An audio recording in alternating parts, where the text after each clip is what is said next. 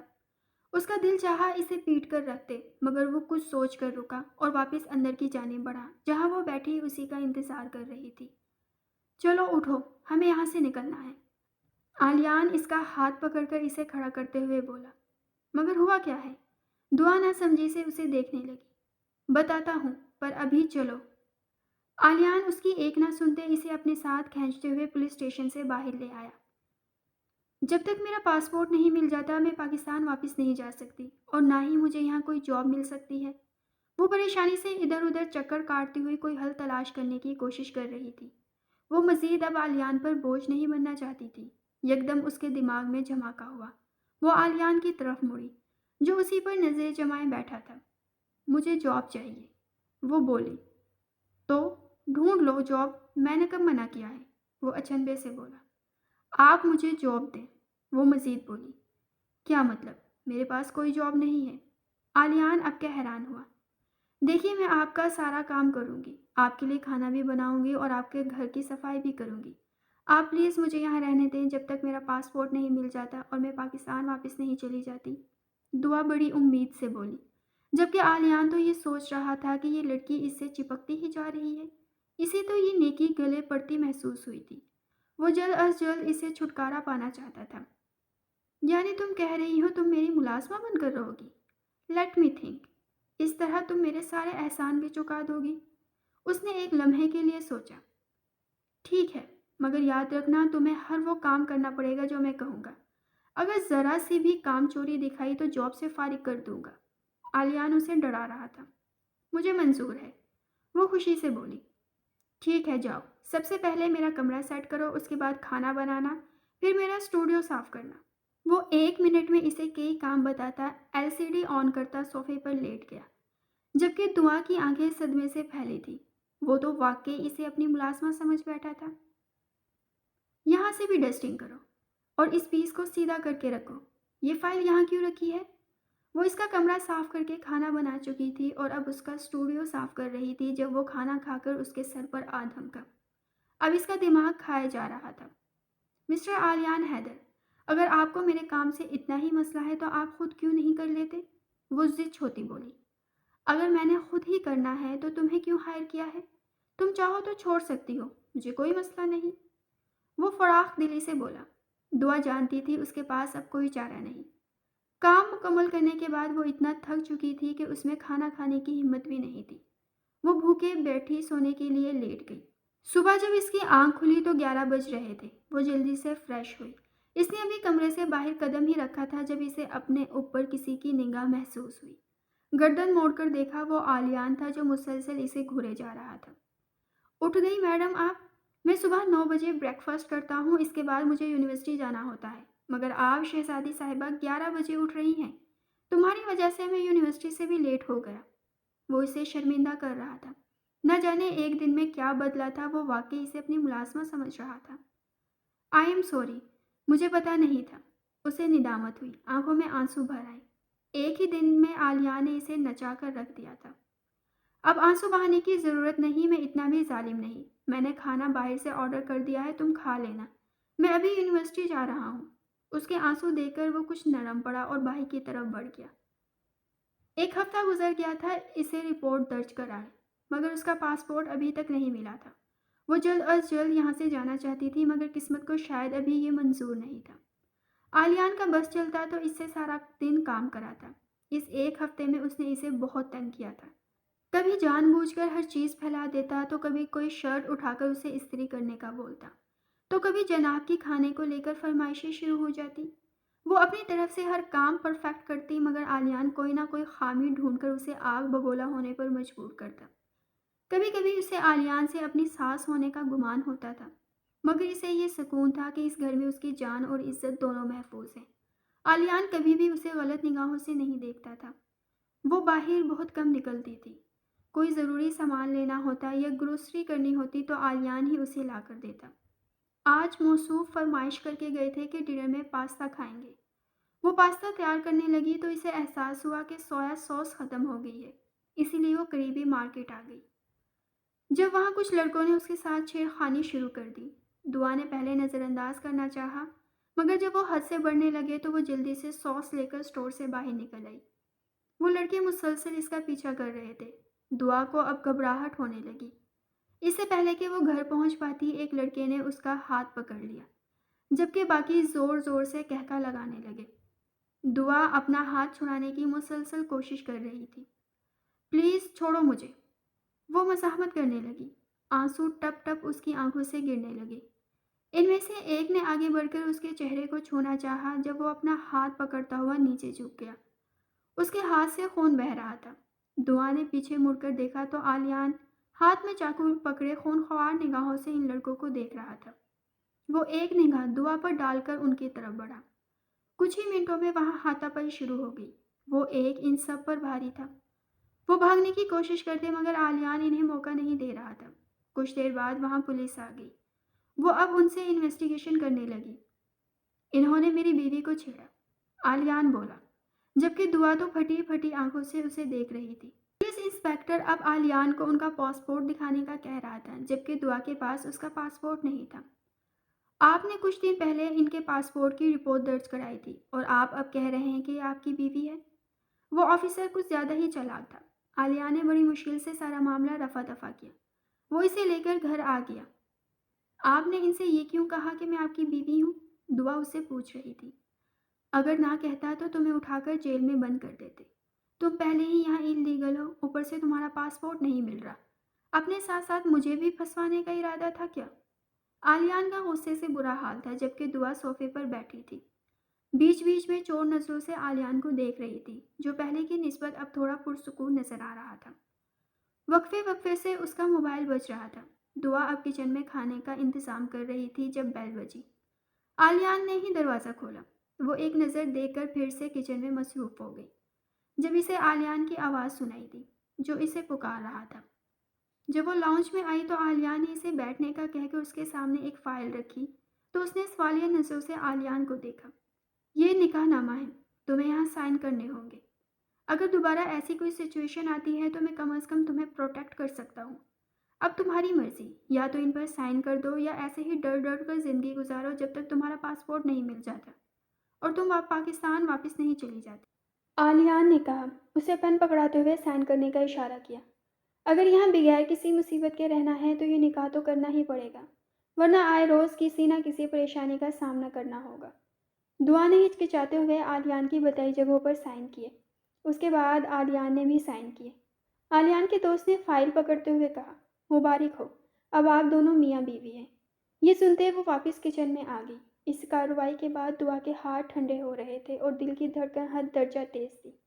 آدھے گھنٹے بعد آلیان اپنے دوست کو رخصت کرتے ہوئے کچن میں آیا جہاں وہ ٹیبل پر کھانا لگائے خود ایک سائڈ پر کھڑی انگلیاں چٹکا رہی تھی۔ پتہ نہیں اس نے یہ قدم اٹھا کر صحیح بھی کیا تھا یا نہیں مگر اب وہ مطمئن تھی۔ کیا ہوا بیوی، بیٹھ جاؤ، کھانا نہیں کھانا؟ اسے پریشان کھڑا دیکھ کر آلیان بولا جبکہ اس کے طرز تخاطب پر وہ آنکھیں پھاڑ کر اسے دیکھنے لگی۔ کیا ایسے کیا دیکھ رہی ہو؟ بیوی ہو تو بیوی ہی کہوں گا۔ اس کے حیران ہونے پر اس کی آنکھوں میں دیکھتا ہوا وہ بولا، وہ صرف ایک کاغذی رشتہ ہے، آپ مجھ سے زیادہ فری مت ہو۔ دعا نے اسے یاد دلایا۔ یہ ایک دم سے تمہاری زبان اتنی کیوں چلنے لگ گئی ہے؟ پہلے تو میرے سامنے آواز نہیں نکلتی تھی۔ آلیان اس کی طرف جھک کر بولا، آپ پیچھے ہوں۔ دعا نے اسے پیچھے کرنے کی کوشش کی۔ کیوں؟ وہ مزید اس پر جھک آیا۔ اب وہ بغور اس کی آنکھوں میں دیکھ رہا تھا جو اسے دھکا دیتی اپنے کمرے کی طرف بھاگی۔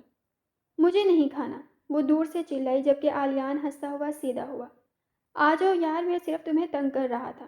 وہ اب کرسی گھسیٹ کر بیٹھ گیا۔ وہ اب بنا اسے تنگ کیے کھانا کھا رہا تھا۔ نکاح کے بعد سے آلیان کا رویہ بدل گیا تھا۔ وہ جیسے ضد پر آ گیا ہو کہ ہر وقت دعا کو پریشان کرے گا، اس کے ہر کام میں خامیاں نکالتا. کبھی اگر وہ کام کر رہی ہوتی تو وہ دعا کی اس قدر پاس آ جاتا کہ اسے کنفیوز کر کے رکھ دیتا، اور اسی گھبراہٹ میں دعا جب کوئی الٹا کام کر دیتی تو اسے بہانہ مل جاتا دعا کو طعنہ دینے کا.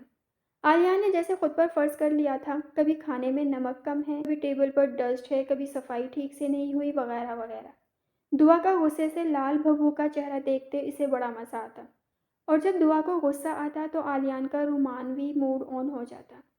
غیر جب تک وہ گھر رہتا دعا کی جان پر بنائے رکھتا. وہ اسے ہر وقت اپنے سامنے چاہیے ہوتی تھی. کبھی ایک چیز خود اٹھ کر پکڑنے میں اسے موت آتی تھی. وہ دونوں ایک ساتھ بیٹھے مووی دیکھ رہے تھے. کمرے میں ہلکی سی مدھم روشنی تھی. عالیان کوئی نہ کوئی جملہ کہہ کر اسے گھبرانے پر مجبور کر دیتا. تبھی اسکرین پر چلتے سین نے ماحول کو اور گمبھیر کر دیا. اچانک فلم میں ایک بولڈ سین آیا تھا تو عالیان کے چہرے پر ایک شرارتی مسکراہٹ نمودار ہوئی. وہ دعا کی طرف جھک کر بولا، کیا خیال ہے ہمیں بھی یہ سین ٹرائی کرنا چاہیے؟ دعا کا چہرہ شرم سے سرخ پڑ گیا. وہ گھبراہٹ سے فوراً اٹھنے لگی مگر عالیان نے اس کا ہاتھ پکڑ لیا. وہ ہلکی سی چیخ مار کر لڑکھڑائی اور سیدھی اس کے سینے پر گری. لمحہ بھر کے لیے وقت جیسے تھم گیا. دعا کے نرم بال اس کے چہرے کو چھو رہے تھے. اس کی تیز دھڑکن عالیان کے دل سے ہم آہنگ ہو گئی تھی.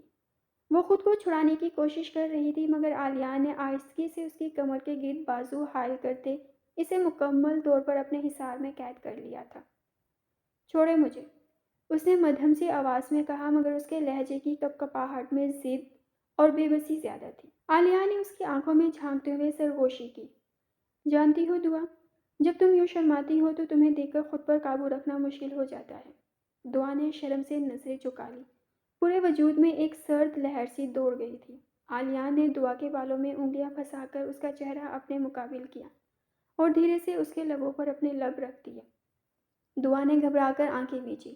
عالیان کے کندھوں کو دبوچ لیا جبکہ عالیان کو اس کی پنکھڑیوں جیسے لبوں کی نرماہٹ اسے مکمل طور پر بہک جانے پر مجبور کر چکی تھی. عالیان یوں ہی اس کے لبوں پر جھکے آہستہ سے کروٹ بدلتے ہوئے اس کے اوپر حاوی ہوا. صبح جب دعا کی آنکھ کھلی تو وہ عالیان کے سینے پر سر رکھے ہوئے تھی جبکہ عالیان نے نیند میں بھی اس کے گرد سخت حصار باندھ رکھا تھا. دعا ایک جھٹکے سے ہوش میں آئی مگر عالیان کے حصار سے نکل نہیں سکی. دعا کی نظر خود پر پڑی تو اس کی آنکھیں شرم سے پھٹی اور گال تپ کر لال ہوئے. وہ اس وقت عالیان کی شرٹ میں اس کے سینے پر پڑی تھی. دعا کی آنکھوں میں پورے جزیات کے ساتھ رات کا منظر گھوما. وہ اچانک اس پر مہربان ہوا تھا اور اپنی شدتوں سے پوری رات اس کے ہوش اڑائے رکھے. وہ شرم سے لال ہوتی بغیر عالیان کو جگائے اس وقت اس کی پناہوں سے بھاگی اور واش روم میں بند ہو گئی. دعا نے ناشتے کی ٹیبل سجا دی تھی. ہاتھ کانپ رہے تھے مگر دل میں یہی چاہت تھی کہ عالیان کے سامنے کم از کم اپنے جذبات چھپا سکے. کیا وہ اس رشتے کو لے کر مخلص ہے یا اس نے صرف اس کا استعمال کیا ہے؟ صبح سے ایسی ہی سوچوں نے اس کا دماغ خراب کیا ہوا تھا. واہ، آج تو بڑا اہتمام کیا ہے. وہ ٹیبل پر پلیٹ رکھ رہی تھی کہ پیچھے سے عالیان کی آواز آئی. عالیان کرسی کھینچ کر اشتیاق سے بولا اور اسے غور سے دیکھنے لگا جس کی نظریں جھکی ہوئی تھیں. گال سرخ اور آنکھوں میں ہلکی سی نمی تھی. تمہارا یہ سرخ چہرہ ناشتے کی گرمی ہے یا کچھ اور؟ وہ تو ایسے بول رہا تھا جیسے کل رات کچھ ہوا ہی نہ ہو جبکہ اس کی بات سن کر دعا کی آنکھوں سے ٹپ ٹپ آنسو بہنے لگے. دعا، کیا ہوا یار، رو کیوں رہی ہو؟ وہ اس کا ہاتھ پکڑتا ہوا اپنی گود میں بٹھا گیا جبکہ وہ پھوٹ پھوٹ کر رونے لگی. آپ نے کہا تھا یہ ایک کاغذی رشتہ ہے، پھر کل رات. اتنا کہہ کر وہ مزید رونے لگی جبکہ عالیہ نے اس کی بات سن کر گہرا سانس بھرا. میری جان، ایسی بات نہیں. میں نے سچے دل سے یہ نکاح کیا ہے اور تمہیں اپنی بیوی مانتا ہوں. عالیان اس کے آنسو صاف کرتا ہوا کہنے لگا جو حیرانی سے سر اٹھائے اسے دیکھنے لگی. اس کا مطلب آپ نے مجھ سے اصلی والی شادی کی ہے؟ وہ اب بھی شوق کی کیفیت میں تھی.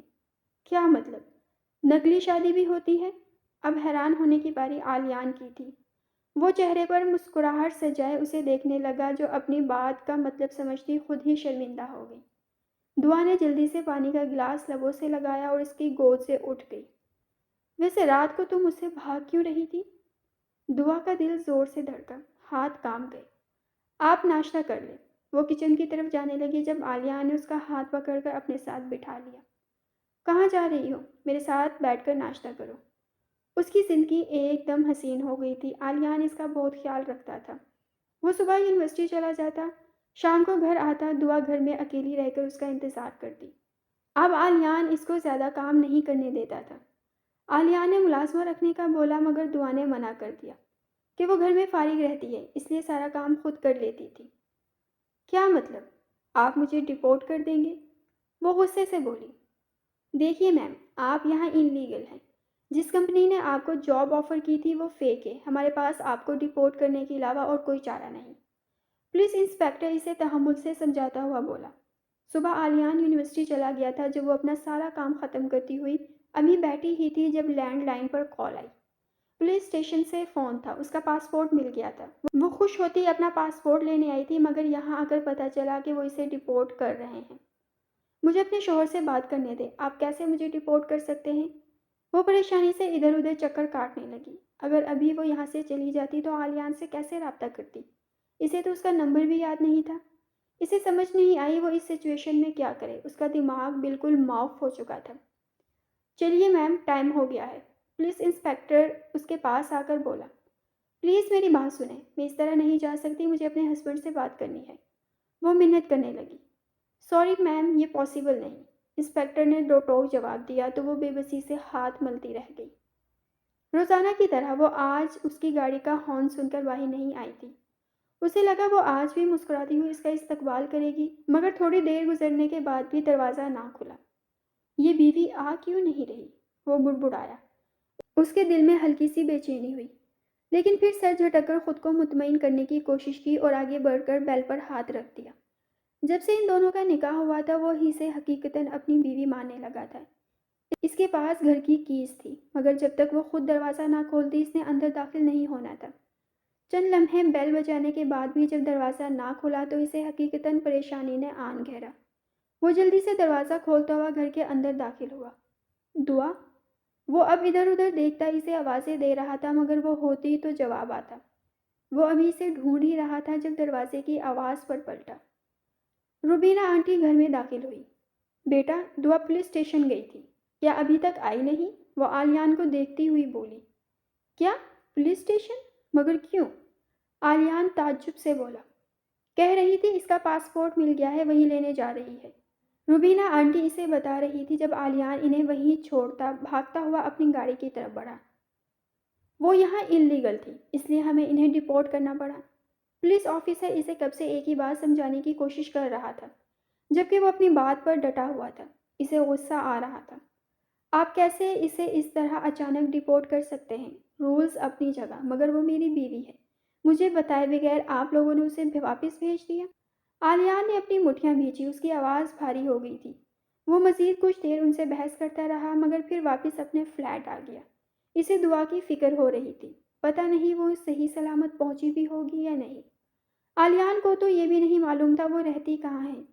کیا پتہ اسے میرا نمبر یاد ہو اور وہ مجھ سے رابطہ کرے۔ اس کے دل میں ایک امید جاگی، مگر جب 2 دن گزرنے کے بعد بھی اس نے رابطہ نہ کیا تو اس کی امید آہستہ آہستہ ٹوٹنے لگی۔ ایک فیصلہ لیتا ہوا وہ اپنے کمرے کی طرف بڑھ گیا۔ اس کی پڑھائی مکمل ہونے میں ابھی 6 ماہ باقی تھے مگر وہ پاکستان جانے کا ارادہ کر چکا تھا۔ 1 ہفتہ ہو گیا تھا اسے پاکستان آئے مگر اس کا دل کسی چیز میں نہیں لگ رہا تھا۔ وہ ابھی تک اپنے گھر نہیں گئی تھی، وہ وہاں جانا بھی نہیں چاہتی تھی۔ اسے معلوم تھا اس کی ماں پھر سے اس پر کوئی نہ کوئی الزام عائد کرے گی۔ وہ اپنی دوست کے ساتھ اس کے ہاسٹل رہ رہی تھی۔ اس نے ایک کال سینٹر میں جاب کرنا شروع کر دی تھی۔ وہ خود کو مصروف رکھنے کی کوشش کرتی مگر رات کو تکیے پر سر رکھتے ہی آلیان کی یادوں میں کھو جاتی۔ کاش میں نے اپنا ایڈریس دیا ہوتا اسے یا اس کا نمبر یاد کر لیا ہوتا۔ اب میں اسے کس طرح رابطہ کروں؟ وہ اپنی کم عقلی پر ٹھنڈی آہ بھر کر رہ جاتی۔ اس نے سوچا بھی نہیں تھا وہ اس سے اس طرح جدا ہو جائے گی۔ عالیہ نے مجھے گھر نہ پا کر کیا سوچا ہوگا؟ وہ شاید مجھے ایک بے وفا اور دھوکے باز لڑکی سمجھتا ہوگا۔ وہ پھر سے سوچوں کے جال میں الجھی۔ اس کا ارادہ دوبارہ آسٹریلیا جانے کا تھا تاکہ وہ عالیان سے رابطہ کر سکے، مگر اس کے پاس پیسے نہیں تھے۔ وہ جلد از جلد پیسے جمع کرنا چاہتی تھی۔ کچھ دنوں سے اسے اپنی طبیعت بوجھل سی محسوس ہو رہی تھی اور چکر بھی آ رہے تھے۔ کسی بھی کام میں دل نہیں لگ رہا تھا۔ جب اچانک اسے کلیجہ منہ کو آتا ہوا محسوس ہوا تو وہ دوڑ کر واش روم تک گئی اور بیسن پر جھکتے ہوئے اندر کا سارا کھایا پیا نکل گیا۔ وامٹنگ سے اس کی ہمیشہ سے جان جاتی تھی۔ وامٹنگ کرتے ہوئے اس کی آنکھوں سے مسلسل آنسو بہہ رہے تھے۔ منہ دھو کر وہ روم میں آتے بیڈ پر بیٹھ گئی۔ وہ اپنی کیفیت سے پریشان ہو گئی تھی۔ عالیہ کو وہ اپنی طبیعت کے بارے میں نہیں بتانا چاہتی تھی۔ اس کے اندر اپنی کیفیت کو لے کر نئی امید جنم لے رہی تھی، مگر ساتھ ایک پریشانی بھی۔ وہ اپنا بیگ اٹھاتے ہاسپٹل کے لیے نکل گئی۔ چیک اپ کے بعد وہ اپنی رپورٹ کا انتظار کر رہی تھی۔ ڈاکٹر نے اس کی رپورٹ پازیٹیو بتائی تھی، مطلب وہ ماں بننے والی تھی۔ اس کا چہرہ ایک دم خوشی سے کھل اٹھا، مگر ساتھ ہی ساتھ اسے عالیان کی کمی شدت سے محسوس ہو رہی تھی۔ وہ رپورٹ تھامے باہر نکل آئی۔ اللہ نے مجھے یہ تحفہ دیا ہے تو اس میں ضرور کوئی حکمت ہوگی۔ اب میرے پاس بھی کوئی ایسا ہوگا جسے میں اپنا کہہ سکوں گی، دعا نے دل میں سوچا۔ یوں ہی 2 مہینے گزر چکے تھے، مگر اس کا ابھی تک عالیان سے کوئی رابطہ نہیں ہوا تھا۔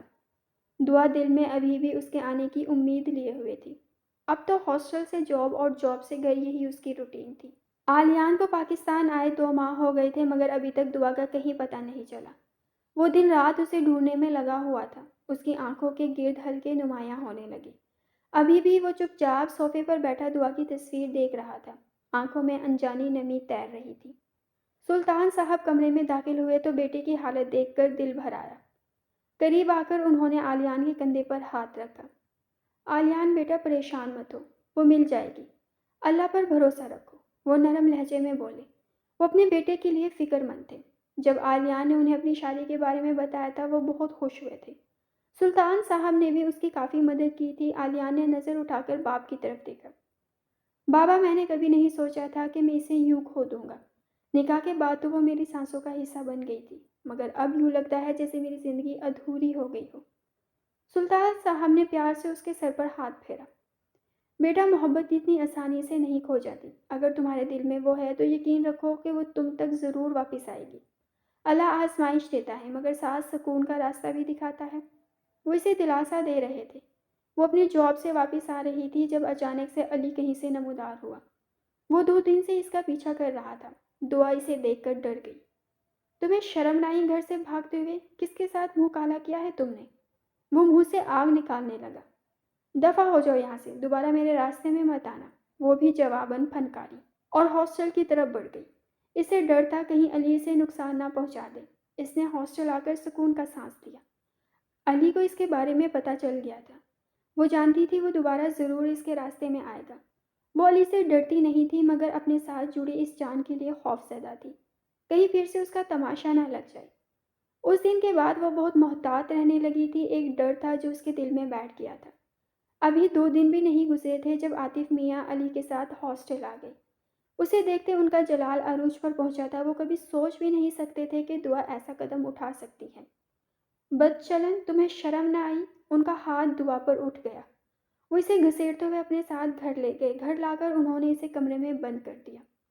بابا، میری بات سنیں، ایسا نہیں ہے جیسا آپ سوچ رہے ہیں، پلیز دروازہ کھولیں۔ دعا منتیں کرنے لگی، مگر وہ کچھ بھی سننے کو روادار نہیں تھے۔ رقیہ بیگم نے الگ تماشا لگایا تھا۔ وہ اسے اپنے گھر رکھنے کو تیار نہیں تھی۔ پتہ نہیں کس عاشق کے ساتھ منہ کالا کیا ہے۔ میرے بھائی سے نکاح کر لیتی تو آج یہ دن نہ دیکھنا پڑتا۔ وہ اسے کوس رہی تھی۔ عاطف میاں نے دوبارہ اس سے کلام نہیں کیا تھا، گویا اس کا وجود ان کے لیے ناگواری کی علامت بن گیا ہو۔ دعا نے کئی بار صفائی دینے کی کوشش کی، مگر وہ نہ مانے۔ اسے گھر سے نکلنے کی اجازت نہیں تھی۔ رقیہ بیگم نے تو جیسے اپنی ساری کڑواہٹ دعا پر اتارنے کی ٹھان لی تھی۔ اگر واقعی نکاح کیا ہے تو ثبوت دکھاؤ، خالی دعوے سے کچھ نہیں ہوتا۔ ان کے لفظ دعا کے دل پر پتھر کی طرح گرتے۔ وہ چاہ کر بھی کچھ نہ کہہ پاتی، کیونکہ اس کے پاس کوئی کاغذ، کوئی گواہ، کوئی ثبوت نہیں تھا۔ بس عالیان کا یقین اور اس کی یادیں تھیں جو کاغذ پر لکھے لفظوں کی طرح ثابت نہیں کی جا سکتی تھی۔ آہستہ آہستہ دعا پر ایک چپ سی طاری ہو گئی۔ وہ اب رقیہ بیگم کے سامنے خاموش رہتی، سر جھکائے سب کچھ سہتی، اور رقیہ بیگم نے اسی خاموشی کا فائدہ اٹھایا۔ اب وہ صبح سے شام تک اس سے گھر کے سارے کام کراتی، جھاڑو، برتن، کھانا پکانا، کپڑے دھونا، اور ساتھ میں کانوں کو چیر دینے والے تانے دیتی۔ بد چلن کہیں کی، ہمیں کہیں منہ دکھانے کے قابل نہیں چھوڑا۔ تم جیسی لڑکیاں ہی خاندان کا نام ڈبوتی ہیں۔ مگر وہ چپ رہتی۔ 5 ماہ ہو گئے تھے اس کی پریگنینسی کو۔ وہ پہلی کی نسبت بہت کمزور ہو گئی تھی۔ اب اکثر اس کی طبیعت خراب رہنے لگتی۔ کبھی بیٹھے بیٹھے اچانک چکر آ جاتے تو کبھی اس کا دل گھبرانے لگتا۔ آج صبح سے اس کی طبیعت بہت خراب تھی۔ اس نے رقیہ بیگم کو بھی بتایا تھا مگر انہوں نے تو جیسے اس پر دھیان دینا ہی ضروری نہیں سمجھا۔ ارے جس کے ساتھ منہ کالا کیا ہے وہی چھوڑ کر بھاگ گیا تو ہمیں کیا ضرورت پڑی تمہارا خیال رکھنے کی؟ بلاؤ اپنے عاشق کو لے جائے تمہیں یہاں سے، میں مزید تمہیں اپنے گھر میں نہیں رکھ سکتی۔ اب تو محلے کے لوگ بھی باتیں بنانے لگے ہیں، ہم کب تک چھپائیں گے؟ ایک نہ ایک دن تو سب کو پتہ چل ہی جائے گا۔ عاطف میاں اس کو نکالے اس گھر سے، میں مزید اسے برداشت نہیں کر سکتی۔ میں نہیں چاہتی میرے بچوں پر اس کا کوئی اثر پڑے۔ وہ عاطف میاں سے بول رہی تھی جو بھی دکان سے واپس آئے تھے۔ عاطف میاں کو پہلے بھی دعا سے کوئی سروکار نہیں تھا مگر اب تو وہ بالکل ہی لاپرواہ ہو گئے تھے۔ ہاں انہوں نے ایک احسان کیا تھا کہ اسے گھر سے نہیں نکالا تھا، اب تو علی بھی اسے ہراساں کرنے لگا تھا۔ اگر یہی سب کرنا تھا تو مجھ سے کہہ دیتی، میں کم از کم تمہارے بچے کو چھوڑ کر نہ بھاگتا۔ علی اس پر نظریں جمائے خباثت سے کہتا، دعا صبر کا گھونٹ بھر کر رہ جاتی۔ پھر کچھ دن بعد علی کو پولیس پکڑ کر لے گئی تھی جو کہ ڈکیتی کرتے ہوئے پکڑا گیا تھا، جبکہ رقیہ بیگم کو تو جیسے عادت ہو گئی تھی ہر بات کا الزام دعا پر ڈالنے کی۔ یہ سب تمہاری وجہ سے ہوا ہے، تم نے میرے بھائی کو بد دعا دی ہوگی۔ جبکہ دعا سب سنتی چپ رہی۔ وہ دل ہی دل میں خوش تھی، کم از کم علی سے تو اس کی جان چھوٹی۔ جب طبیعت زیادہ خراب ہونے لگی تو اس نے عالیہ کو فون کر دیا جو اسے ڈاکٹر کے پاس لے گئی تھی۔ میں نے آپ کو پہلے بھی کہا تھا اپنا خیال رکھیں، اگر آپ کی یہی حالت رہی تو مس کیریج بھی ہو سکتا ہے۔ ڈاکٹر نے ہر دفعہ کی طرح وہی الفاظ دہرائے تھے۔ میں آپ کو کچھ میڈیسن لکھ رہی ہوں، انہیں باقاعدگی سے لیجیے گا اور 1 ہفتے بعد دوبارہ چیک اپ کرانا۔ ڈاکٹر کی ہدایات کو دعا سے زیادہ عالیہ غور سے سن رہی تھی، اسے اپنی دوست بے حد عزیز تھی۔ دعا بوجھل ہوتے دل کے ساتھ ڈاکٹر کے روم سے تازی ہوا لینے کے لیے باہر کی طرف بڑھ رہی تھی جب بے دھیانی میں اس کا پاؤں پھسلا۔ اس سے پہلے کہ وہ زمین بوس ہوتی کسی نے اچانک اسے تھام لیا تھا، جبکہ گرنے کے ڈر سے دعا کی چیخ نکلی تھی۔ گھبرا کر آنکھیں میچتے مقابل کو کندھوں سے تھاما تھا جبکہ چہرے کی ہوائیاں اڑ رہی تھیں۔ جب کافی دیر بعد اسے گرنے اور درد کا احساس نہ ہوا تو اس نے دھیرے سے آنکھیں کھولی اور اپنے ارد گرد نگاہیں دوڑائی۔ اپنے محفوظ ہونے کا یقین کرتے اس نے شکر کا سانس لیا۔ جب اسے اپنا آپ کسی کی گرفت میں محسوس ہوا تو اس نے چونک کر مقابل کو دیکھا۔ مقابل موجود شخص کو دیکھ کر وہ ساکت ہوئی تھی جبکہ دوسری طرف بھی یہی حال تھا، دونوں کی آنکھوں میں بے یقینی تھی۔ مقابل کی آنکھیں دعا کے ایک ایک نقوش کو پیاسوں کی طرح دیکھ رہی تھی، گویا وہ کوئی خواب دیکھ رہا ہو۔ دعا کی آنکھیں اپنے سامنے اتنے مہینوں بعد آلیان کو دیکھ کر بھیگی تھی۔ وہی آلیان کے چہرے پر دعا کو دیکھ کر خوشی کے ساتھ ساتھ حیرت بھی تھی۔ آلیان؟ دعا نے بھرائی ہوئی آواز میں اسے پکارتے اس کے گال پر ہاتھ رکھا تو آلیان جیسے ہوش میں آیا۔ وہ سیدھا ہوتے دعا کو اپنے حصار میں لیتے اسے اپنے سینے میں شدت سے بھینچ گیا۔ کہاں تھی تم دعا؟ آلیان اس سے بے قراری سے پوچھتے اس کے بڑے بڑے سراپے کو حیرت سے دیکھنے لگا۔ دعا اس کے بچے کی ماں بننے والی تھی، اس سے بڑی خوشی اس کے لیے اور کیا ہو سکتی تھی؟ اس کی طبیعت کے پیش نظر سائڈ پر پڑی چیئرز کی طرف لے آیا۔ اسے نہیں پتا تھا کہ جسے وہ اتنے مہینوں سے ڈھونڈ رہا ہے وہ یوں اچانک سے اس کے سامنے آ جائے گی۔ آلیان قدرت کے اس کرشمے پر حیران اور شکر گزار تھا۔ دعا کو بٹھاتے خود بھی اس کے ساتھ بیٹھا تھا۔ دعا نے کپ کپاتی ٹانگوں کے ساتھ چیئر پر بیٹھتے آلیان کا بازو تھاما۔ جس کا انتظار تھا وہ لوٹ آیا تھا۔ دعا کے ہونٹ کپ کپا رہے تھے مگر دل کو عجیب سا سکون ملا تھا۔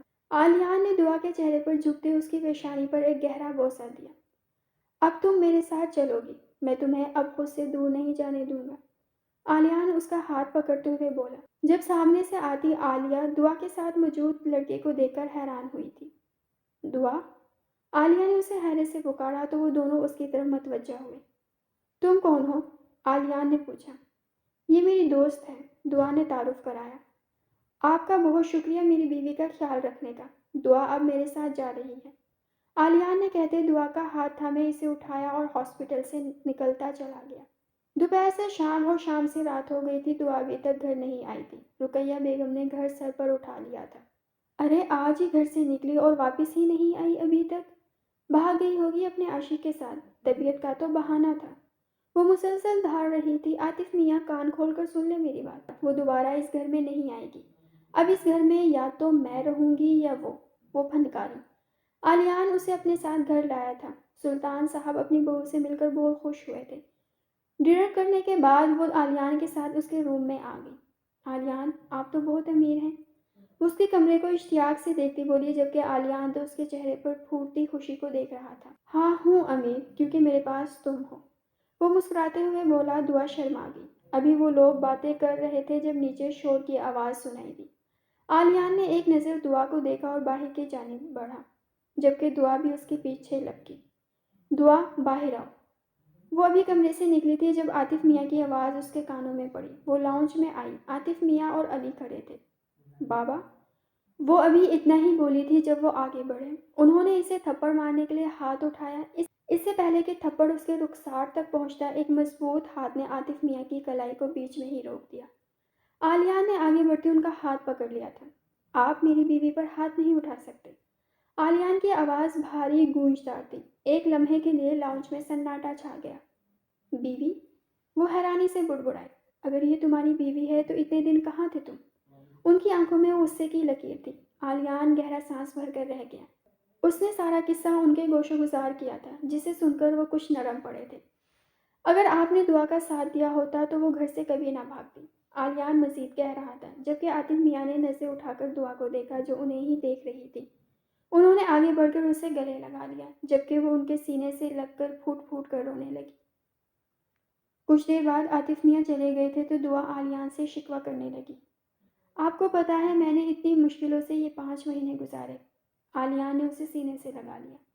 میری جان، صرف تم ہی نہیں بلکہ یہ دن میرے لیے بھی بہت مشکل تھے، مگر میں وعدہ کرتا ہوں اب تمہیں خود سے کبھی دور نہیں کروں گا۔ وہ اس کے ماتھے پر اپنے ہونٹ رکھتا ہوا بولا۔ دعا نے اس کے سینے سے سر ٹکا دیا۔